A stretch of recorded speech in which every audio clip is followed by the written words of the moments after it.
আমরা এখন এই মুরুগুমা ড্যামের ওপরটাই উঠবো। এখান দিয়ে মুরুগুমা ড্যাম নয়, অ্যাকচুয়ালি এটা একটা ভিউ পয়েন্ট। এখান থেকে ওপরে উঠবো আর গাড়িগুলো সব এখানে রেখে যাচ্ছি, মানে হেলমেট গাড়ি সব এখানেই রাখা আছে। চলো ওপর দিকে যাওয়া যাক। সেই চেনা জায়গা, আগের বার এসেছিলাম, আবার সেই জায়গায় এসেছি। ও লাভলি লাভলি, আবার সেই ফিলিংস আসছে, মানে এতটুকু পুরনো হয়ে যায়নি আমাদের কাছে। অসাম লাগছে, অসাম।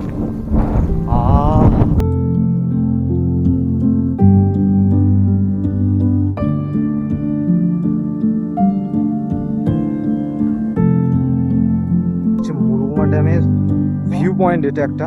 আমরা যখন আগের বার এসেছিলাম তখন এই নিচটা পুরোটা জল ছিল, মানে জাস্ট নীল কালার একটা জল ছিল। আমরা এটা দেখতে পাই, সেই জল আর নেই। হাই মানুষ সেখানে হেঁটে হেঁটে যাচ্ছে, দেখুন। এই যে জাল না কি নিয়ে সেখান দিয়ে হেঁটে হেঁটে যাচ্ছে, ওই সেখান দিয়ে পুরো জল শেষ।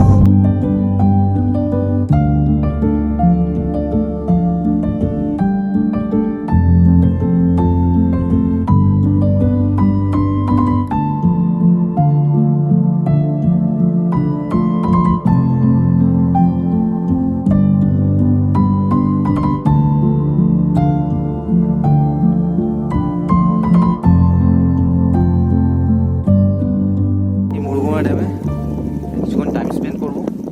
আর দূরে হচ্ছে গোজাবুরু পাহাড় দেখা যাচ্ছে, ওর পিছনেই রয়েছে চেমটাবুরু, যেটা আমরা গতকাল গিয়েছিলাম, ট্রেক করলাম। আর এই হচ্ছে লোকেশন মুরুগুমা থেকে Murguma view point. Lovely just. একটু এখানে টাইম স্পেন্ড করে তারপর বেরিয়ে যাবো একদম হোটেলের দিকে। এখন বাজে প্রায় 5টা। প্রচুর খিদে পেয়েছে কিন্তু খাবারের দোকান কিছু পাচ্ছি না, এই পাশটায় কিছুই নেই। তো অতএব আমাদেরকে সেই একদম হিল টপে গিয়েই খেতে হবে। ঠিক আছে, কিছু ড্রাই ফ্রুটস ছিল সেগুলো খেলাম, আবার পরে খাওয়া যাবে। চলো।